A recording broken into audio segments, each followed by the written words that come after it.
사이가 좋지 않아 큰 갈등 가운데 있는 부부가 전문 상담사를 찾아갔습니다. 상담사는 한 커플을 만나 함께 식사를 할 것을 제안을 했습니다. 그 이야기를 들었었을 때 그 커플은 당연히 자신들과 같이 오랜 시간 함께한 부부일 것이라고 생각을 했습니다. 그런데 직접 만나보니까 그들은요, 이제 연애를 막 시작한 젊은 커플인 겁니다. 상담사는 별다른 설명 없이 서로를 소개해 주었고, 함께 식사를 할 때 먼저 그 젊은 커플이 자신들이 어떻게 만났고, 어떻게 연애를 시작하게 되었는지와 같은 여러 이야기들을 생생하게 들려주었습니다. 이제 막 교제를 시작했으니까 얼마나 그 이야기가 흥미진진했겠습니까? 먼저 그들의 이야기를 듣게 된 사이가 좋지 않은 그 부부도 어쩔 수 없이 자신들의 처음 이야기를 꺼낼 수밖에 없었습니다. 이 분위기가 그랬기 때문에 자신들도 들었으니까 본인들의 이야기를 이제 시작을 한 것이죠. 그들의 이야기는요, 젊은 커플의 이야기보다 훨씬 길었습니다. 그럴 수밖에 없었겠죠. 그렇게 그들은 시간이 가는 줄도 모르고 자신들의 이야기를 이제 서로 도와가면서 계속해서 이야기를 하게 된 것입니다. 식사 자리가 이제 끝난 후 그들은 왜 이 상담사가 이제 막 연애를 시작한 그 커플을 만나게 했는지 그 이유를 알 수가 있었습니다. 그 시간을 통해서 자신들이 처음 만났었을 때 그 마음이 어떠했었는지, 까맣게 잊고 있었던 자신들의 그 처음 설레었었던 그 마음들을 이제 떠올리게 해 주었었던 것이죠. 여러분, 크리스찬이 아름다운 집의 그 문지기를 만나게 되었었을 때 문지기가 종을 울리게 되죠. 그 파수꾼이 종을 울렸었을 때 나왔었던 사람, 바로 분별이라는 사람이었습니다. 이 분별이라는 사람이 나와서 이 크리스찬에 대해서 여러 가지 이야기들을 묻게 되죠. 그래서 그의 시작이 무엇인지, 어디로 가고 있는지, 어떠한 일들이 있었는지, 이제 크리스찬이 자신의 지난 이야기들을 분별하게 다 꺼내는 것입니다. 자, 그렇게 이야기를 듣고 난 후에 이어지는 원작의 내용입니다. 분별은 크리스찬의 이야기를 듣고 빙글에 미소를 지었는데 눈가에는 눈물이 맺혀 있었다. 그녀는 잠시 뜸을 들이더니 가족들을 2-3명 더 불러올게요 라고 했다. 그녀는 문 안으로 들어가 경건, 신중, 자비를 불렀다. 그들은 크리스천과 잠시 대화를 나누더니 나머지 가족들도 데리고 왔다. 온 가족이 문 앞에 나와 크리스천을 반겨주었다. 주님의 축복을 받으신 분이여 어서 오세요. 이 집은 산의 주인께서 형제님과 같은 순례자를 위해 지으신 곳입니다. 크리스찬의 그 이야기를 들었었던 분별의 그 모습이 어떠했냐면 미소가 있으면서 또 눈에는 눈물이 맺혀 있었던 것이었습니다. 잠시 감동을 했었던 그 분별이 가족들 2-3명을 데려올 것이다 라고 크리스찬에게 이야기를 해주는 것입니다. 그리고 그 여인이 들어가서 경건, 신중, 자비 3명을 불러오게 됩니다. 그들은 크리스찬과 함께 잠시 이야기를 나누고 나머지 가족들을 다 데리고 오게 됩니다. 그래서 이 크리스찬을 반갑게 맞이해 주게 되는 것이죠. 드디어 온 가족이 크리스찬을 반갑게 환영해 주는 것입니다. 크리스천은 인사를 하고 그들을 따라 집 안으로 들어갔다. 그가 자리에 앉아 마실 것을 가져다 주었고 가족 가운데 몇 사람이 남아 저녁 식사가 준비될 때까지 그의 말동무가 되어주기로 했다. 이렇게 해서 경건과 신중, 자비가 크리스찬 앞에 앉아 대화를 나누었다. 경건이 가장 먼저 입을 열었다. 선한 순례자님, 오늘 밤 우리 집에 모시게 돼서 얼마나 기쁜지 모르겠습니다. 여기까지 오는 동안 경험한 일들을 나누어 주시면 모두에게 큰 도움이 될 것 같습니다. 크리스찬이 그들을 따라서 이제 집 안으로 들어가게 되는 것입니다. 크리스찬이 앉았을 때 마실 것을 크리스찬에게 대접을 해주게 됩니다. 그리고 이제 식사를 하고자 하는 것인데 그 식사가 준비되어지는 동안 가족 가운데 몇 명이 함께 대화를 하고자 했었던 것입니다. 그래서 경건, 신중, 자비 이 세 사람이 크리스찬 앞에 앉아서 함께 이야기를 나누게 되는 것입니다. 이제 한참을 이 셋과 대화하는 이야기가 쭉 이어지게 됩니다. 경건이 물었다. 처음에 순례에 나서기로 마음먹게 된 동기가 무엇인가요? 크리스찬이 대답했다. 고향에 계속 머물다가는 멸망을 피할 수 없을 거라는 무시무시한 소리가 제 귀에서 계속 맴도는 바람에 도망치듯이 고향을 빠져나왔습니다. 경건이 다시 물었다. 그런데 고향을 떠나서 어떻게 이 길로 들어서게 된 건가요? 이제 경건이 먼저 크리스찬에게 질문을 하는 것입니다. 처음 자신의 그 고향을 떠나 이 순례 여정을 하게 되었었던 그 시작, 그 동기가 무엇인지에 대해서 묻는 것이죠. 그래서 크리스찬은 자신이 들었었던 그 심판에 대한 음성, 그 멸망의 도시 안에 심판이 임하게 될 것이다 라는 그 음성을 통하여서 그가 자신의 고향을 떠나게 되었다라는 이야기를 합니다. 또 경건이 묻는 것이죠. 그런데 그 고향을 떠나서 어떻게 이 길, 즉 그 좁은 길로 들어올 수 있었던 이유가 무엇인지에 대하여서 그에게 묻는 것입니다. 이제 크리스찬이 답하는 것입니다. 하나님이 그렇게 인도하셨어요. 멸망의 두려움에 사로잡혀서 어디로 가야 할지 몰라 울며 벌벌 떨고 있을 때 우연히 어떤 분을 만나게 되었어요. 그분의 이름은 전도자였습니다. 전도자께서 제게 좁은 문으로 가라고 알려주셨습니다. 그분이 아니었다면 절대 이 길로 오지 못했을 겁니다. 이 길을 따라 계속 오다 보니 이 집에 이르게 되었습니다. 크리스찬은 그 모든 것이 하나님의 섭리, 인도하심이고 하나님께서 해주신 일이다라고 고백을 하는 것입니다.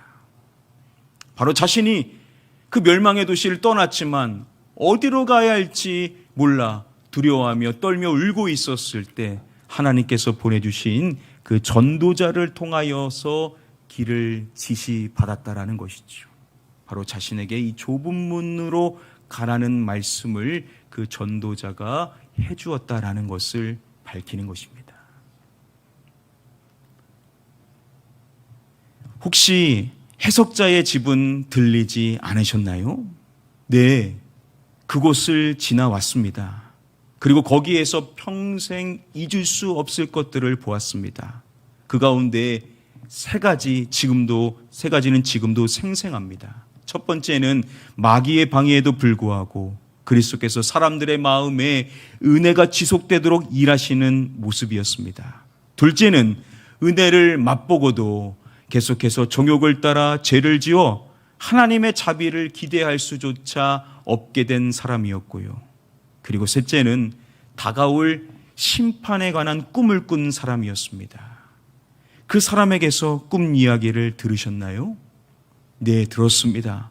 참으로 무서운 이야기였지요. 고통스러운 이야기였지만 듣기를 잘했다고 생각합니다. 경건이 계속해서 묻는 것입니다.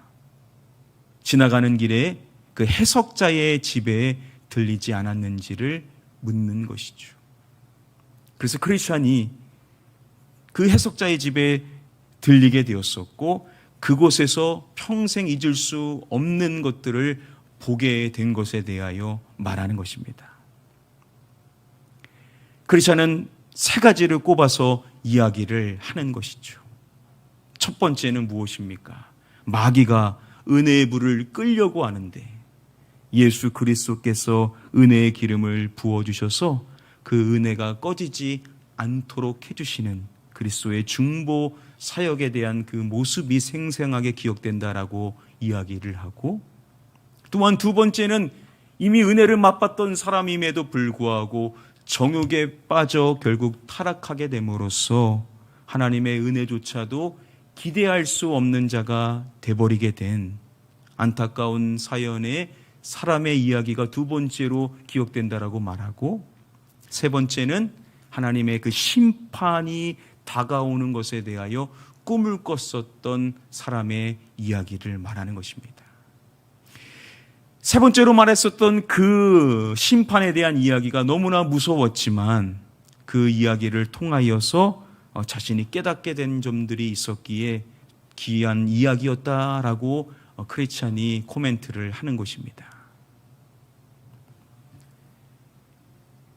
해석자의 집에서 본 것이 그게 다인가요? 아닙니다. 웅장한 군정도 보았답니다. 그곳에는 황금빛 옷을 입은 사람들이 있었습니다. 그때 한 용감한 남자가 문을 막아선 무장한 군사들을 뚫고 궁전 안으로 들어갔지요. 남자는 환영을 받고 들어가 영원한 영광을 얻었습니다. 제 가슴이 다 벅차더군요. 생각 같아선 그 선한 분의 집에 12달 내내 머물고 싶었지만 가야 할 길이 남았기에 눈물을 머금고 나왔습니다. 경건이 계속 묻는 것입니다. 그 해석자의 집에서 본 것이 그 세 가지가 전부인지에 대해서 묻는 것입니다. 그래서 크리스찬은 그게 전부가 아니다라고 이야기를 하면서 또 본 것에 대하여 말할 때 바로 그 용감한 제자도를 보여줬었던 사람에 대하여 이야기를 하고자 하는 것이죠. 황금빛을 입고 있었던 그곳에 들어가고자 했었던, 그 궁전에 들어가고자 했었던 그 사람. 다른 사람들은 용기를 내지 못하고 다 머물러 있는데 용기를 내었었던 한 사람이 그들을 다 무찌르고 그곳에 입성하게 되었었을 때 황금옷을 입은 사람들로부터 환영을 받고 그 옷을 동일하게 입게 되었었던 사람의 이야기도 그가 보게 되었다라고 꺼내는 것입니다. 오시는 길에 또 무엇을 보셨나요? 얼마 가지 않아서 나무에 매달려 피를 흘리시는 분을 보았습니다. 그분을 바라보기만 했는데도 오랫동안 제 등에 매달려 있던 무거운 짐이 벗겨져 나갔지요. 머리가 휠 정도로 무거워서 괴로웠던 짐이 그분을 밟는 순간 순식간에 떨어져 나갔습니다. 한 번도 경험해 못한 일이었기에 너무나 놀랐습니다. 넋을 잃고 십자가를 바라보고 있는데 빛나는 새 천사가 제게 다가왔습니다. 그 가운데 한 천사가 제 죄가 용서를 받았다고 했지요. 그러자 또 한 천사가 제 누더기 옷을 벗기고 지금 입고 있는 이 수놓은 옷을 입혀 주었습니다.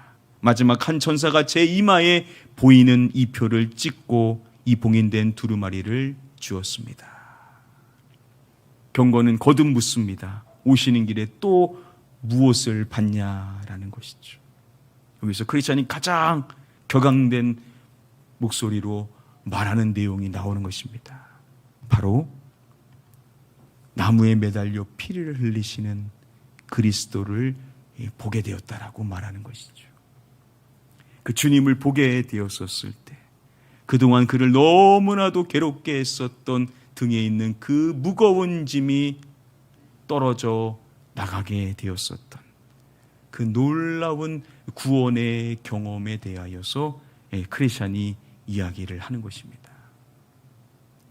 그렇게 십자가를 바라보며 감격하고 있었을 때 등장했었던 새 천사. 첫 번째 천사가 그의 죄가 용서받았다라는 선언을 해주고, 두 번째 천사가 그의 그 더러운 옷을 벗어주시고 그에게 그 현재 입고 있었던 그 아름다운 그 옷을 입혀주셨다라는 이야기를 합니다. 그리고 세 번째 천사가 그의 그 이마에 인을 쳐주고 또한 그에게 봉인된 두루마리를 주었다라는 이야기도 있지 않습니다.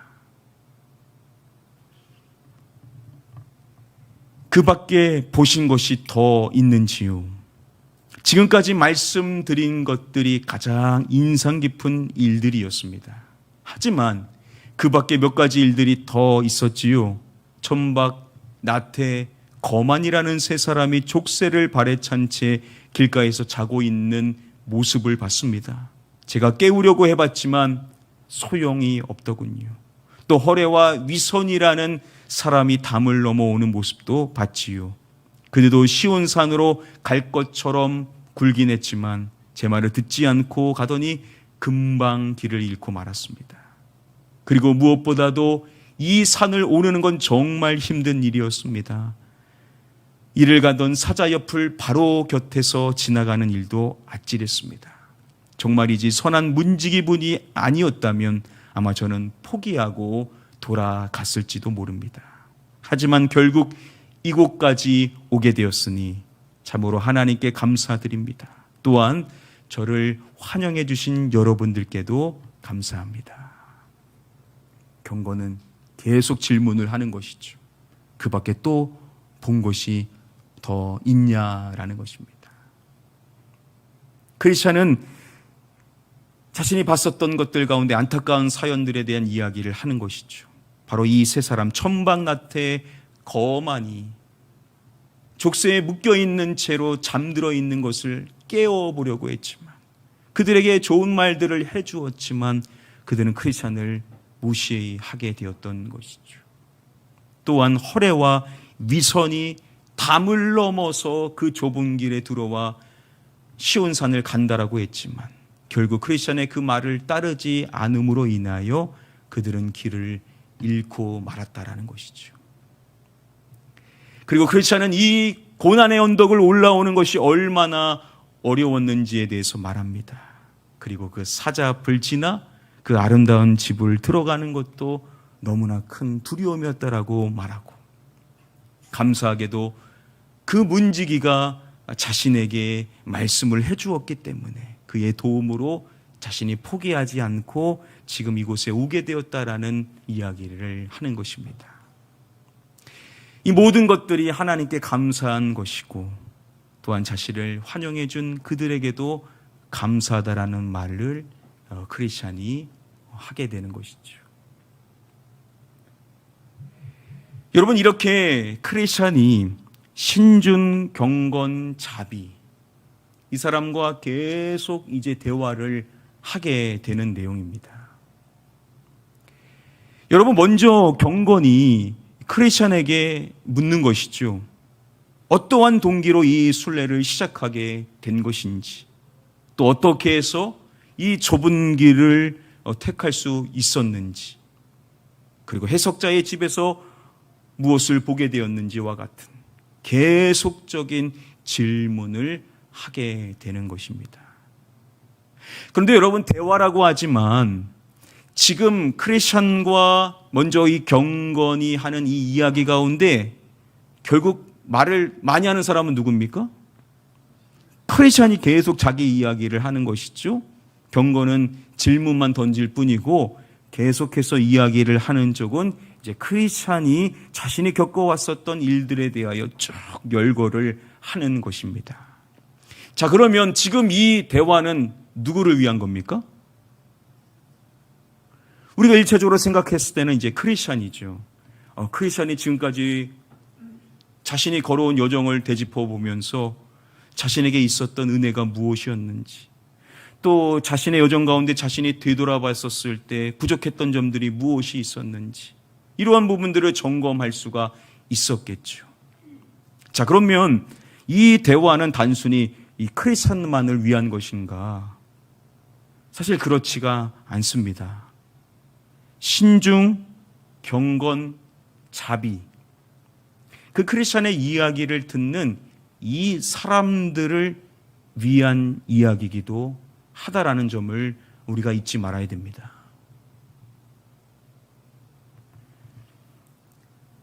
다시 원작의 내용을 보면요, 크리스찬과 함께 이 세 사람 경건, 신중, 자비가 대화를 하고자 했었을 때 크리스찬에게 이야기하는 그 내용을 주목을 해야 됩니다.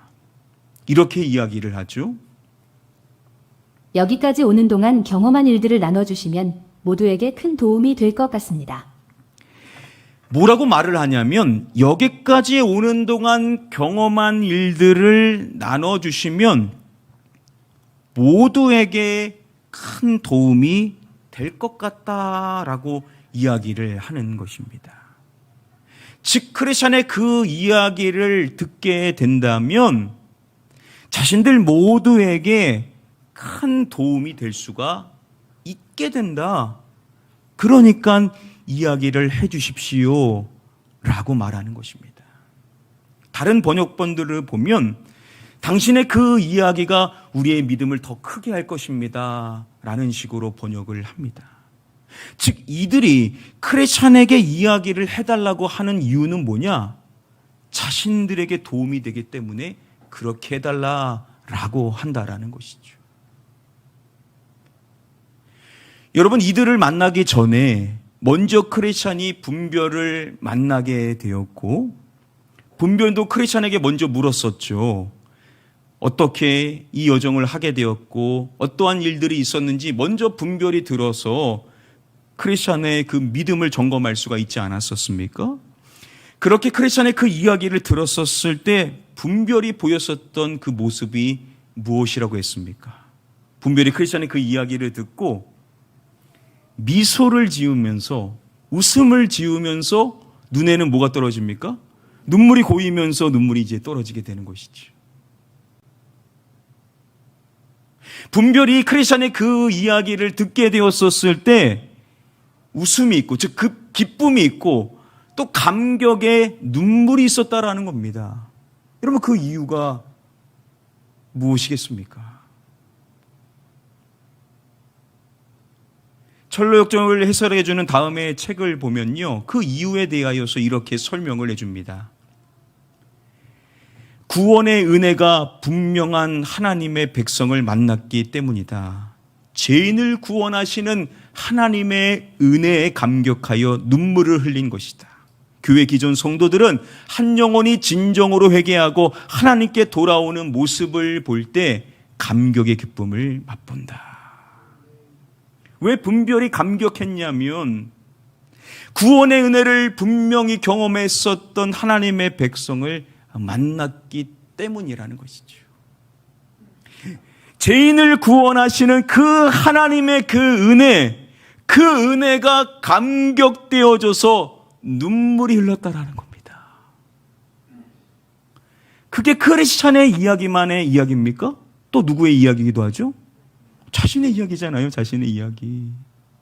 나도 받은 은혜고 지금도 지속되어지는 은혜가 아닙니까? 그 은혜가 다시 새록새록 떠올리게 되는 것이죠. 그 크리스찬의 이야기를 들으면서 분별이 자신에게도 동일한 그 은혜가 임했었던 그 은혜를 기억할 뿐만 아니라 지금도 나를 향하고 있는 그 하나님의 그 은혜에 감격하며 눈물을 흘리게 된 것이죠. 먼저 믿음 생활을 했었던 성도들에게 뭐가 기쁨이 되며 은혜가 되며 감사가 되냐면 한 영혼이 진정으로 하나님을 만나서 하나님께 돌아오게 되었었을 때 그때 미소 짓게 되고 또 감사의 눈물을 흘릴 수가 있게 된다는 것입니다. 이게 성도들의 기쁨이라는 것입니다. 나중 믿게 된 사람들을 보면서 아유, 이제 믿기 시작했구나. 아이고, 난 언제부터 믿었었는데 하는 것이 아니라 그들이 받은 바 그 은혜에 함께 감격하면서 함께 기뻐하면서 함께 눈물을 흘리게 된다라는 것이죠. 그 은혜가 내가 받은 은혜요. 지금도 나와 함께하는 은혜요. 앞으로 우리 모두가 함께 받을 은혜이기 때문에 먼저 믿은 성도도 나중 믿은 그 성도들의 그 이야기를 들을 때 함께 기뻐하며 눈물을 흘리며 하나님께 감사와 찬양과 영광을 올려드릴 수가 있다라는 것입니다.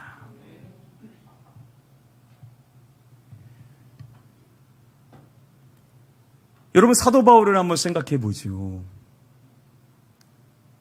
사도 바울이 서신을 보내는 그 서신을 받는 사람들은 누구들입니까? 다 기존의 성도들 아닙니까? 교회 성도님들한테 그 서신을 보내는 것이죠.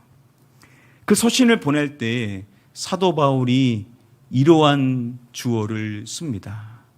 우리도 라는 표현을 씁니다.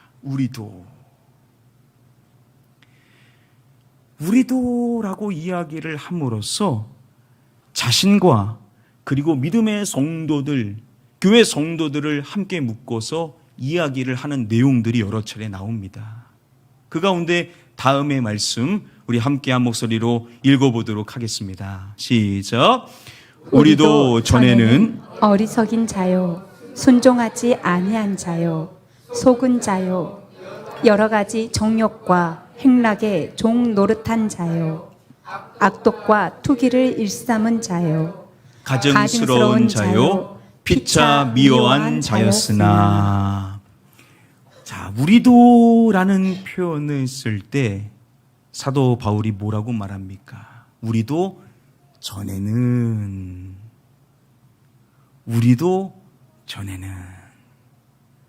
그러면서 쭉 열거하는 것입니다. 어리석은 자요, 순종하지 아니한 자요, 속은 자요, 여러 가지 정욕과 행락에 종노릇한 자요, 악독과 투기를 일삼은 자요, 가증스러운 자요, 피차 미워한 자였으나. 사도 바울이 자신과 그리고 믿음의 성도들에게 말하는 겁니다. 여러분, 우리도 전에 어떠한 자였습니까? 우리도 얼마나 무지한 자였습니까? 얼마나 어리석은 자였습니까? 얼마나 불순종하는 자였습니까? 얼마나 마귀에게 속아 살아갔던 자들이었습니까? 얼마나 많은 세상의 향락에 빠져 종노릇하는 자였습니까? 얼마나 많은 악한 일들을 도모하는 자들이었습니까? 얼마나 하나님 보시기에 가증스러운 멸망의 자녀였습니까? 얼마나 우리가 서로 사랑하지 않고 서로 증오하며 미움의 말들을 내뱉는 사람들이었습니까? 이렇게 자신들이 어떠한 존재였었는지에 대하여 상기시키는 것입니다. 그러면서 이어지는 4절 말씀에서 말합니다. 우리 구주 하나님의 자비와 사람하심이 나타날 때, 우리 구주 하나님께서 자비 또한 사람을 사랑하시는 그 사랑이 나타난 것에 대하여서 이야기를 합니다. 그리고 7절 말씀에 보면 우리로 그의 은혜를 힘입어 의롭다 하심을 얻어라고 말합니다. 저와 여러분들이 하나님의 은혜를 힘입어서 그 은혜로 말미암아 의롭다 하심을 얻게 되었죠. 여러분, 우리가 어떻게 믿는 자가 되었습니까?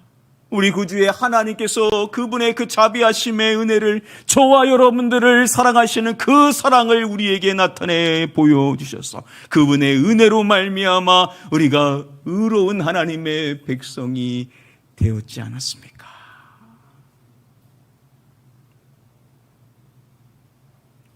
이렇게 사도 바울은 믿음 생활을 잘 해오는 믿음의 성도들에게 말하는 것입니다. 여러분, 우리도 과거에는요, 다 여러 가지 죄악으로 인하여서 여러 가지 더러운 죄악들을 범하는 악한 자들이었는데 저와 여러분들에게 임한 하나님의 그 자비와 사랑과 그 은혜로 말미암아 우리가 구원을 받게 되었습니다.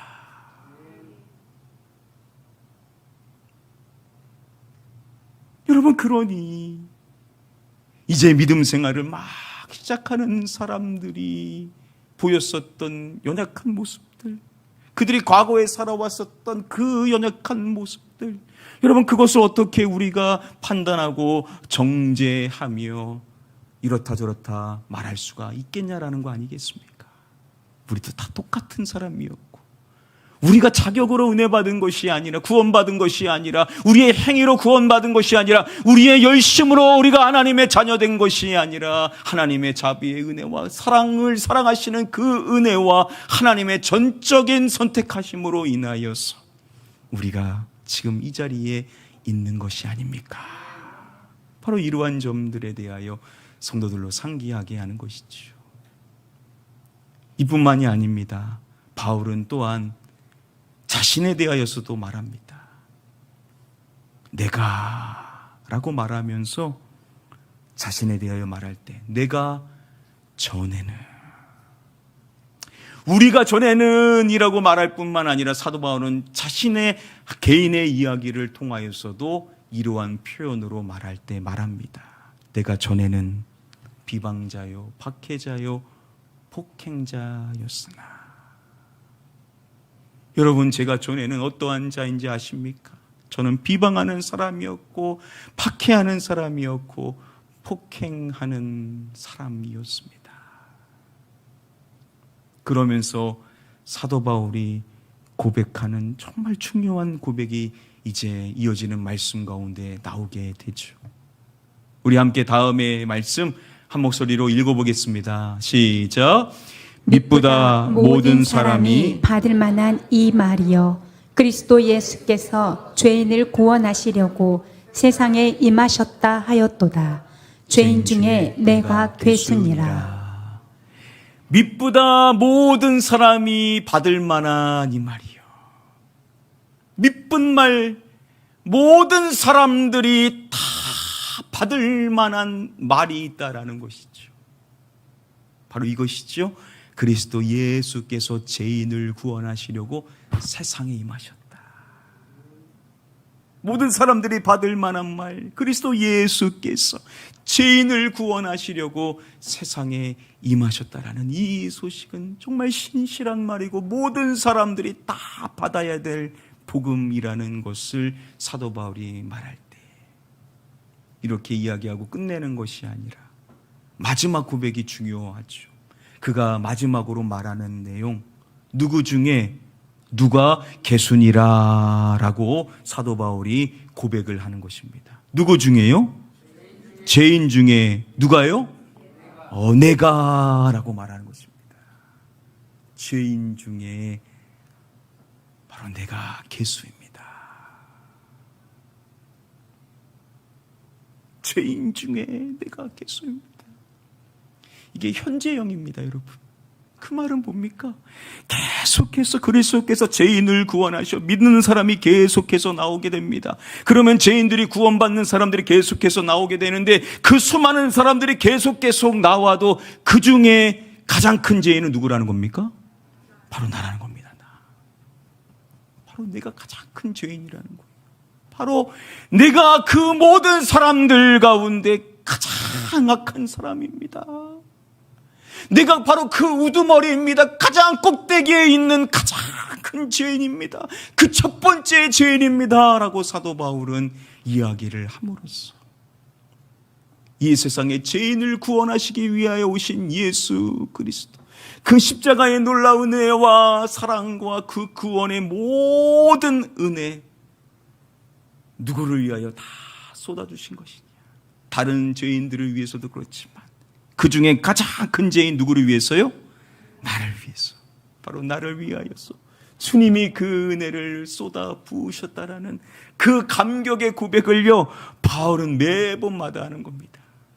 믿음의 사람이 생길 때마다, 복음을 전할 때마다, 한 사람이 구원을 받아서 주님 앞에 돌아오게 될 때마다 이 놀라운 기쁨의 소식들에 대하여 이야기할 때 함께 기뻐하며 미소 지으며 눈물을 쏟을 때마다 바울이 덧붙이는 말이 뭐냐면, 그런데 그거 아십니까? 바로 내가 그 죄인들 중에서 가장 큰 죄인입니다. 이렇게 자신이 받은 그 은혜의 감격에 대하여서 늘 현재 형으로 이야기를 함으로써 믿음을 막 시작하는 그 사람들의 그 이야기, 그 감격 못지않게 그 오랜 시간 믿음으로 이 여정을 걸어왔음에도 불구하고 마치 처음 믿은 것처럼 그 뜨거운 감격을 사도 바울은 늘 유지하면서 주님을 뜨겁게 사랑하는 자가 될 수가 있었다라는 것입니다. 여러분, 이게 중요한 거예요. 이게 중요한 거예요. 저는 주일날도 똑같은 이야기를 했습니다. 주일날도 복음, 진짜 믿음의 모델이 뭐냐라고요. 다른 게 아니에요. 바로 자신을 위하여 예수 그리스도께서 그 모든 피를 쏟으신, 그분께서 그 죽기까지 순종하신 그분의 그 순종하심, 나의 행위는 아무것도 없고 나의 의는 아무것도 없고 예수 그리스도의 그 거룩하심, 예수 그리스도의 그 전적인 구원의 그 은혜, 그 모든 은혜를 받은 사람이 바로 나입니다. 내가 수많은 것들을 분명히 해왔음에도, 누구보다도 많은 고난을 받고 누구보다도 많은 아픔 속에서 믿음을 지키며 싸워나가며 열심을 품고 주님을 위하여 충성하며 주님의 몸된 교회를 위하여서 자신을 버려면서까지, 자신을 쳐면서까지 복종해 왔었던 그임에도 믿음의 주여 온전케 하신 예수 그리스도, 그분밖에 없습니다. 이러한 고백을 하면서 늘 처음처럼 그 믿음을 유지해 나가는 사람, 그러한 사람이 여러분 믿음의 모델이 되는 줄 믿습니다.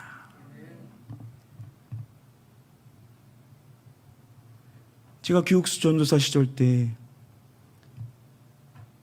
사역을 하는데 어느 날 담임 목사님이 부르시는 거예요. 장전도사 사역자가 없어서 장전사가 이부 부서도 좀 맡아줘야 될 것 같아. 맡았습니다. 또 금요예배 찬양 인도 하시는 분이 또 사정이 생기게 돼서 또 저한테 장전사가 좀 해야 될 것 같아. 그것도 하고, 또 오후 예배 찬양 인도했었던 평신도 분이 계신데 사역자가 해야 된다라고 강력하게 말해서 그것도 장전사가 좀 해야 될 것 같아. 그리고 제자교육을 하시는데 그 제자교육에도 좀 같이 좀 해서 은혜를 나눴으면 좋겠네. 부목사님이 몇 분이 계신지 모릅니다. 근데 계속 일을 시키시는 거예요. 근데 다른 건 다 모르겠는데 제자교육을 들어가는 것은 참 부담이 될 수밖에 없었습니다. 왜냐하면 그 시간에 저도 제 사역을 위하여서 신방을 해야 되고 교사도 훈련을 시켜야 되는 일들이 많은데 그 시간이 겹치니까 큰 부담이 될 수밖에 없었습니다. 근데 그걸 하니까 왜 하나님이 저로 이 일을 시키신지를 알 수가 있었습니다. 이 제자교육을 할 때 이 거듭남의 고백을 하는 시간들이 꼭 있습니다. 그 고백을 할 때 그 처음에 그 뜨거움에 대하여서 사람들이 다 돌아가면서 이야기를 다 하게 됩니다. 자신이 어떻게 예수 그리스도를 믿었는지, 어떻게 예수 그리스도를 인격적으로 만나게 되었는지, 어떻게 자신 안에 있었던 그 응어리들이 사라지고 하나님의 그 전적인 은혜로 말미암아 자신의 삶이 어떻게 치유되어졌는지, 모태신앙으로 오랜 생활, 믿음 생활을 했다라고 했지만 진짜 예수 그리스도를 나의 주인으로 모시게 됨으로써 자신의 인생이 바뀌게 되었었던 이야기들. 심지어는요, 중직자인데 자신이 거듭남은요, 그 이후에 했다라는 분들도 계셨습니다. 그러니까 자신이 나이는 지금 뭐 몇 살인데 자신의 영적인 나이는 이제 막 1살이 시작됐답니다. 뭐 이런 이야기들을 막 하는 겁니다. 그 이야기를 이제 듣는데 얼마나 마음이 막 뜨거워지는지 모르는 겁니다. 갈등이나 막 성령 충만했었을 그 젊은 시절인데 그 처음 믿었을 때 그 감격에 대한 그 이야기를요 계속 듣는데 그 성령의 은혜가 나와 함께 막 임하게 되는 것을 얼마나 뜨겁게 느꼈는지 모릅니다. 그러니까 그분 이야기하는데 저도 막 눈물을 막 흘리고 있는 거예요. 막 같이 막 눈물을 흘리면서 같이 찬양하는데 그 감격과 감사와 기쁨, 이곳이 마치 천국인 것처럼, 이곳이 하나님께서 천국 자체를 베푸신 것과 같은 그 놀라운 성령의 운행하심을 깊이 경험할 수 있는 너무나 큰 은혜가 되는 자리였었습니다. 여러분, 교회가 한편으로 교회다우려면요 새로 믿게 되는 사람들이 많이 들어와야 될 줄 믿습니다. 그게 되게 중요해요. 그게 없죠? 우리도 감격이 없습니다. 여러분, 신중과 분별과 경건, 이들이 크리스천 이제 믿음 생활을 함으로써 막 십자가를 경험하고 뜨거움을 경험했었던, 안타까움이 있었던 그 사연들을 딱 접하게 되었었을 때 그들도 감격을 할 수밖에 없었던 것이죠. 믿음의 사람이 이제 막 교회 안에 들어왔기 때문에 그들도 그 감격을 한 거예요. 그러니까 교회가 교회다우려면, 교회가 은혜가 충만하려면, 우리도 그 은혜를 다시 상기하려면요 믿음의 사람들이 막 자꾸 두려워야 돼요. 그러니까요 여러분, 전도는요 그들을 위해서도 하지만 우리를 위해서도 해야 될 줄 믿습니다. 여러분, 전도를 해야 돼요. 전도를 많은 믿음의 사람들이 와야 돼요. 우리 교회도 지금 막 믿고 믿음 생활하면서 그 뜨거워지는 은혜를 나누는 순들은요 은혜가 좀 달라요. 그런 분들이 있어야 돼요. 많은 믿음의 사람들이 더 많이 와야 돼요. 이제 막 믿게 되는 수많은 사람들이 우리 가나안 교회로 들어오게 되었었을 때 여러분, 우리의 마음도 막 뜨거워지면서 눈물이 있고 감격이 있고 감사가 있고 그 동일한 은혜가 나에게도 임했었고 지금도 나를 향하고 앞으로도 나를 향하게 될 것이기에 죄인 중에 괴수인 나 역시도 그 은혜와 감격이 잊혀지지 않고 늘 현재 진행형으로 나를 향하고 있다라는 그 뜨거운 은혜가 우리 성도님들의 삶 속에서도 평생토록 이어지게 되기를 축복합니다. 이 일을 위하여서 여러분들 새로 오신 분들이 오면요 좀 반갑게 환영해 주시고, 못 보던 분들이 왔다라고 여러분 다 시선 돌리지 마시고 잘 평소 봐왔던 분 것처럼 조금 인사 좀 해주세요. 여러분도 어색하니까 그럴 수 있다는 거 알지만 여러분, 그분들은 얼마나 더 어색하겠습니까? 먼저 여러분들이 다가가 주셔야 돼요. 그래서 어느 성도가 오든 어느 믿지 않는 사람들이 오든 어떤 막 믿음 생활하는 사람이 누가 오든지 간에 우리 가나안 교회에 들어오게 되었었을 때 가족과제 같은 따뜻한 분위기로 하나님께서 우리 가나안 교회에 많은 믿지 않는 영혼들을 보내어 주셔서 우리 가나안 교회의 은혜가 끊이지 않고 그 처음 받은 바 그 은혜가 얼마나 풍성한지 우리 모두가 늘 상기할 수 있는 복된 교회가 되기를 축복합니다. 내가 죄인 중에 괴수라는 것, 이게 우리 모두가 고백해야 될 현재형이라는 사실을 기억하셔서 그 예수 그리스도, 바로 나를 위하여 오신 예수 그리스도, 나를 첫 번째로 위하여 오신 예수 그리스도, 그분의 그 은혜가 늘 여러분들의 삶을 붙잡아서 주님 다시 오시는 그날까지 그 은혜 하나만으로 감사와 감격과 찬양이 끊이지 않는 복된 삶들이 다 되시기를 마지막으로 주님의 이름으로 간절히 축복하며 축원합니다.